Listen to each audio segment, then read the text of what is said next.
We will now view a demo that shows the advantages provided by Genexus to develop rich content applications in a user-friendly environment oriented to the developer's needs.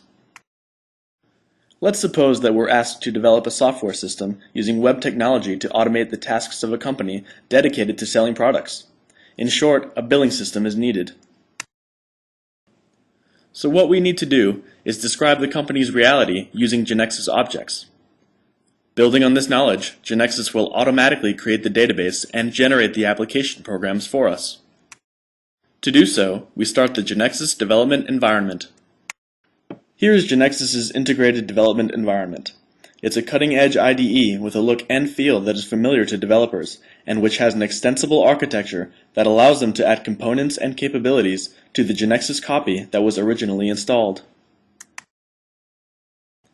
In addition, an interesting feature to note is that from within the same development environment, the analyst is connected with the Genexus community and can read news, updates, solutions published by other fellow developers, and so on.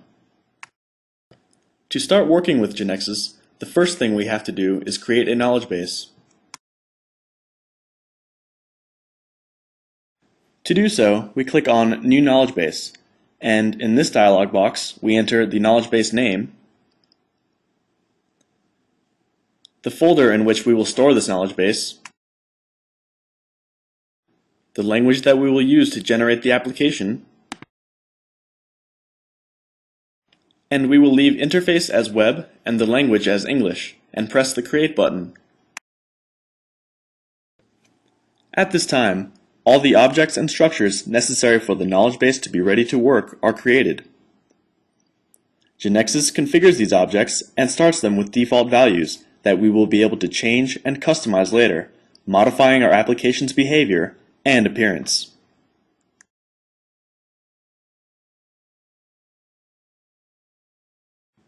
So, here is our knowledge base.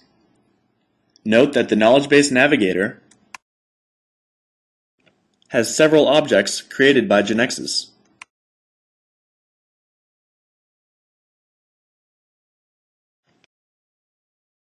Also note that we have several references to the knowledge base, or KB, on which we are working. For example, here in the knowledge base navigator, we have the name and date of creation, and also in the status bar, which displays the complete path where the KB was created. We have been asked to create an invoicing system. That is to say, we will have to enter invoices.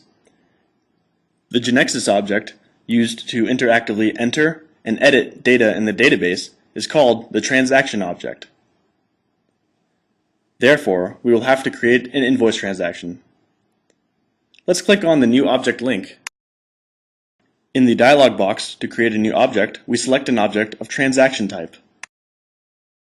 We name it, in this case, invoice, and now we will enter the attributes that make up an invoice. For example, an invoice has a number that identifies it uniquely.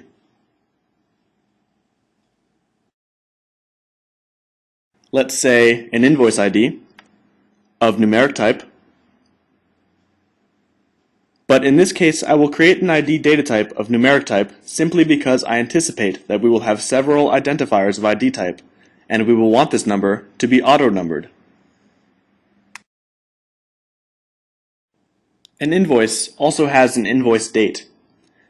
Let's note that in this case, Genexus automatically assigned the date data type based on the name that I gave the attribute. An invoice also has a customer. Here again, Genexus assigned the ID data type, which is a domain, a new data type, to the customer ID attribute due to an association in its name. This is knowledge that was stored in the knowledge base, and now Genexus is using it. Let's create the customer name. Here, I will create a name and a data type, which is a character of 30. So far, we have created the fixed part of the invoice, that is to say, the invoice header. Now, we will enter the details line, which contains the products to be invoiced. We add a subordinate level, and we give a line identifier to each line.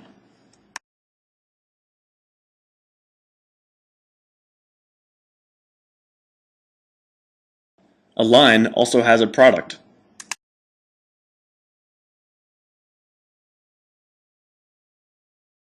The product has a description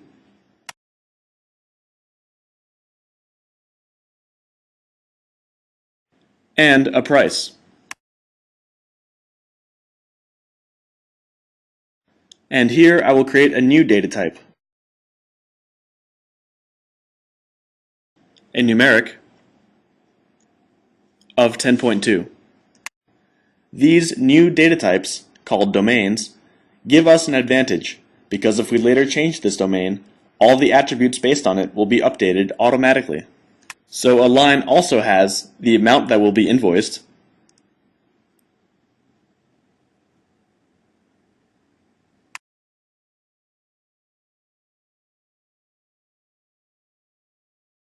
and the line amount.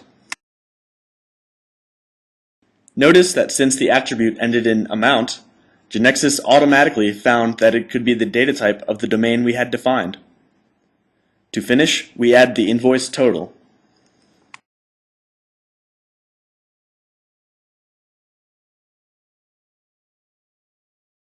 We save it.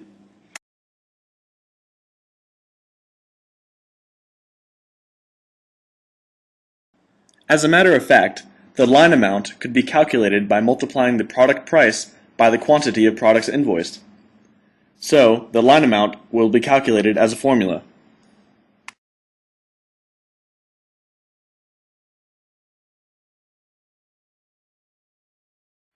And we define the formula as the product price multiplied by the quantity of products invoiced.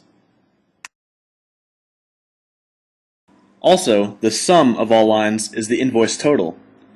Therefore, we will calculate the invoice amount attribute as the sum of the invoice lines.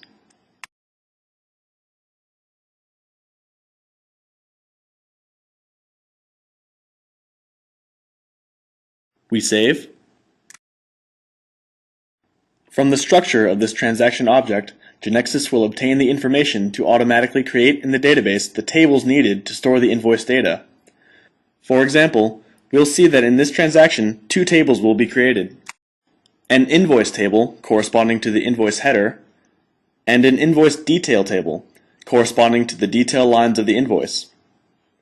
It is worth pointing out that from the information entered in the transaction, and given that our application is web-based, Genexus will automatically generate the web form with all the necessary controls to insert, edit, and delete invoices.